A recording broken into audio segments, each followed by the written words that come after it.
Good morning, everyone. I'm Haley Kober. And I'm Josh Hess. In the news today, looking into academic integrity in the classroom, the 2013 Shakespeare Speaking Competition, setting the stage for Sweeney Todd, reading with Don Barkin at the Lyric Hall, and the Science Mentorship Program. There was a recent controversy regarding possible academic dishonesty in the AP Environmental Science class. George Tucker has more on this issue. A few weeks ago, students in two of Mr. Peterson's AP Environmental Science classes were caught cheating on a course test by taking and sending pictures of the test with their smartphones. Paul Peterson first suspected that some of his students were cheating when he saw that some of the grades seemed to be a lot higher than he would have expected them to be. He then made different copies of one test and found that a lot of students wrote answers that made more sense for a different test. All of the students caught cheating received zeros on the test with the inability to retake it. Well, the students in question got zeros on the exam and no chance to make up those exams. Dr. Britton believes that stress can play a large role in causing students to cheat. He would like to limit the stress put on students, but at the same time does not plan to limit the amount of AP courses a student can take or how much work they get. Peterson, however, does not believe that stress is the reason his students cheated. I'm not going to say that just taking the AP class is, going to cause cheating to happen, that the students are so stressed out or something. I think that cheating can happen at any level in any class. Both Dr. Britton and Peterson believe that cheating has always been a problem and that ways of preventing cheating in the future should be discussed. Dr. Britton wants to encourage teachers to make many different tests to prevent cheating and make the consequences of cheating more well known. Even if a student wanted to cheat, they would not have the ability to, because the assignment, the project, the assessment, the test, whatever it might be, is such that it would be more difficult, if not impossible, for students to cheat. Dr. Britton estimates that he hears of extreme cases of cheating about once a semester. These cases often involve the use of smartphones and obtaining the answer key, while cheating by looking at someone else's paper or copying homework are much more common. However, he also says that he only hears about the most extreme cases of cheating. Look, I think we're all honest with each other. The most common one is, can I copy your homework? One of Peterson's students agrees that something should be done to help prevent cheating in the future. This student was also upset by the recent cheating incident because of the effect it had on her as a student. It's really frustrating. I mean, I'd rather receive 0 on a test that I thought was hard and maybe didn't study as much for than cheat. I think it's just really frustrating for those that do study. Peterson was not sure of any specific ways in which cheating could be prevented, but does believe it deserves a discussion. Dr. Britton says that this case of cheating will be remembered when they look at editing the student handbook to help prevent cheating next year. Reporting for WABN Real News, I'm George Tucker. On Wednesday, April 3rd, from 5:30 p.m. to 7:30 p.m., the National Art Honor Society, in partnership with the Jamie Hulley Arts Fund and the Culinary Department, will be hosting an Empty Bowls event to help bring awareness to hunger in our community. A minimum donation of $10 will entitle each purchaser to a unique handcrafted bowl, soup, bread, and light entertainment. All proceeds will benefit the Downtown Evening Soup Kitchen. All members of the community are invited to share this wonderful evening. Every year, students gather in the Amity Media Center for a trip into the pages of Shakespeare's play. Alexa L. Drucker has more on this year's Shakespeare Speaking Competition. Here at the Amity Media Center, students competed in the annual Shakespeare Speaking Competition after school on Thursday, February 14th. Each competitor selected a Shakespearean monologue of his or her choice of approximately 20 lines and performed it in front of an audience of peers and judges. The purpose of the competition was to portray the true meaning of Shakespeare's words without the aid of costumes or props. As Julie Shevin explained, there were no props, no gimmicks, no British accents, just you and the language. The two best speakers would move on to the state competition held in Greenwich. This year, Amity's winners were junior Miriam Rodet and senior Ted McNulty. Rodet performed the scene from Two Noble Kinsmen, and McNulty performed a scene from Titus Andronicus. McNulty, who was at the state competition last year, noted that the lesser-known plays and monologues seemed to be favored. There's just a lot of potential in it. It's like the climax of the story. And I don't think anyone has really heard of it, so it's good to kind of be different. Rodet and McNulty agreed that they enjoyed being able to go to the state competition, where they were able to see many different interpretations of Shakespearean language.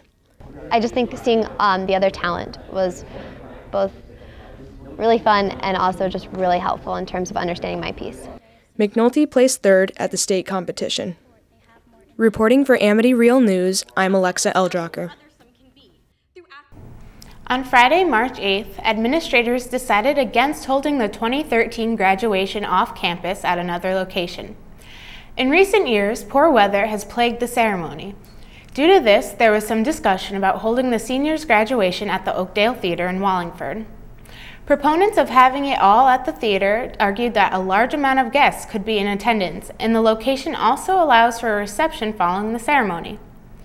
Presently, bad weather limits the ticket availability on the day of graduation.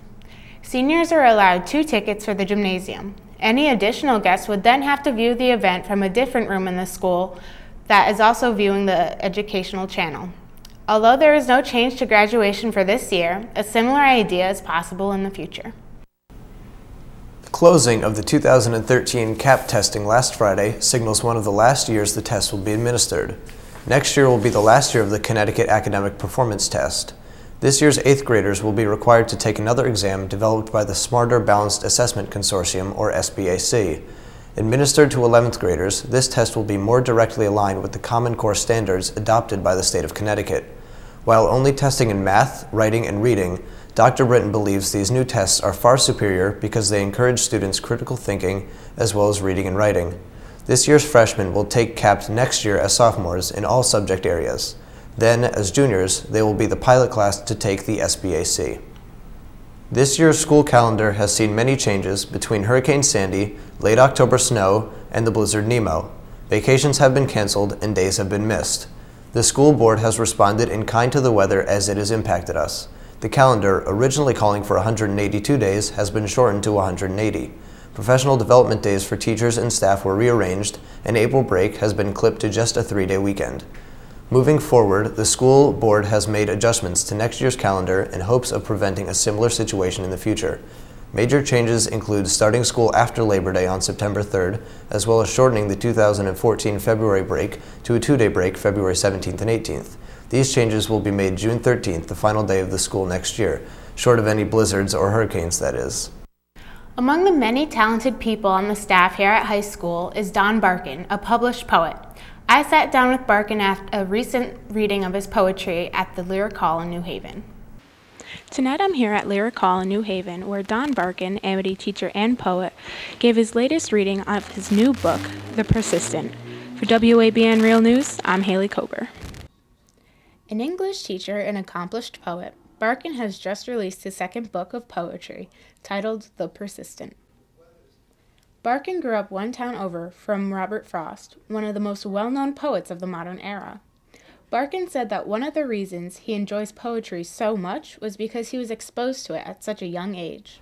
I think when I was a kid, I grew up in the next town over from the poet Robert Frost. So when I was a kid in school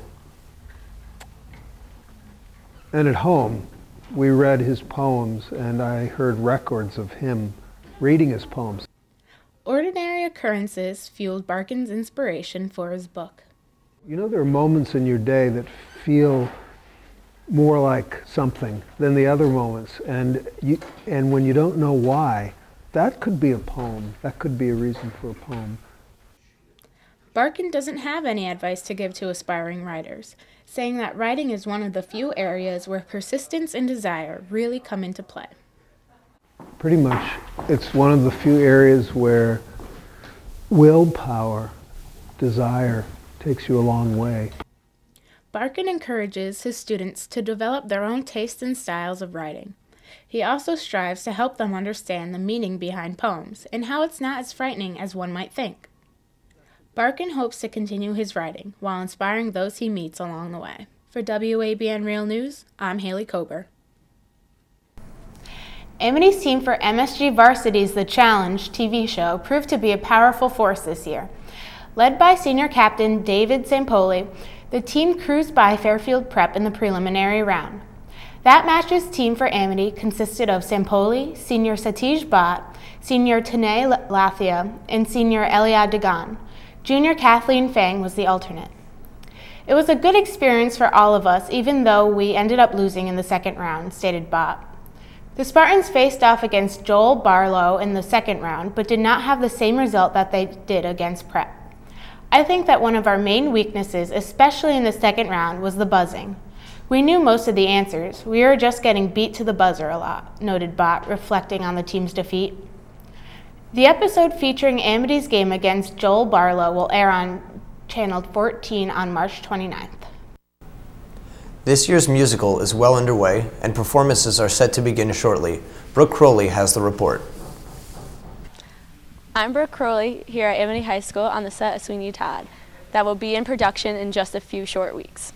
The cast and crew of Amity High School's Sweeney Todd has been working very hard to make the performance enjoyable for the audience. Sweeney Todd is different from the past musicals. Unlike last year's play, Legally Blonde, it is much more dark and sinister. Director Robert Kennedy believed the switch in tone to be a necessary one given the difficulty of the music. It's probably the most difficult musical I've ever directed, and this is my 20th musical I've directed, and easily the most difficult music we've ever had to deal with. With more diverse music being learned by the cast, rehearsals are rigorous just to get one scene perfect. Sophomore Kevin Durkee was casted as Benjamin Barker, aka Sweeney Todd. As a sophomore with the lead, Durkee doesn't feel the pressure. Most of my colleagues are very supportive, and I'm quite thankful for that. Durkee spent hours preparing his music with his voice coach for his audition. With so many days lost due to the weather, the cast has had to work a great deal on their own at home. Kenny dealt with the stress well and is not worried. The musical has seen some protest as well, given the violent subject matter of the play. Laurel Carroll led protesters to a Board of Education meeting where their arguments were heard. The Board of Education decided against any action against the show, while some cast and crew believe that the protest was unnecessary and the show will go on. You know, people are entitled to their opinions. You know, I was kind of surprised about the way it came out. Shows begin April 5th and run through April 13th. Tickets are available at showtix4u.com. For WABN Real News, I am Brooke Crowley. Amity High School's class of 2014 will be mixing it up this year, hosting the junior prom at Grassy Hill Country Club rather than the high school cafeteria. This will be the first time the junior prom will be held off campus. Junior class officers approached Dr. Charles Britton, principal at Amity High School, with the idea of having junior prom at Grassy Hill while still maintaining the school's safety measures. After a series of surveys were conducted and compiled, the decision was made to hold the 2013 junior prom at Grassy Hill. School administration expects the same behavior as when the prom is held at the school. This dance will not differ from other school-sanctioned events, and all proper procedures will still be followed. Security guards, staff chaperones, and Orange police officers will still be in attendance. Also, all students will have to use a breathalyzer when entering. Dr. Britton said Grassy Hill is an appropriate location for the first time that junior prom will be held off campus. He has high hopes for a very successful event.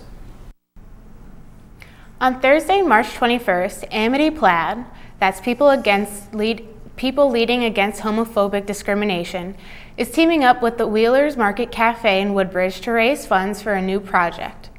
This year, the group hopes to help provide Amity Middle School students with resources and information about gender and sexuality. A percent of Wheelers' proceeds from 4 to 9 p.m. will benefit Amity Plaid. All patrons have to do is show up with your family and friends and enjoy a great time. Wheeler's Market Cafe does have menu options to accommodate vegans, vegetarians, and gluten and nut allergies. That'll do it for your news today. For all of us here at Amity's Real News, I'm Haley Kober. And I'm Josh Hess. See you next time.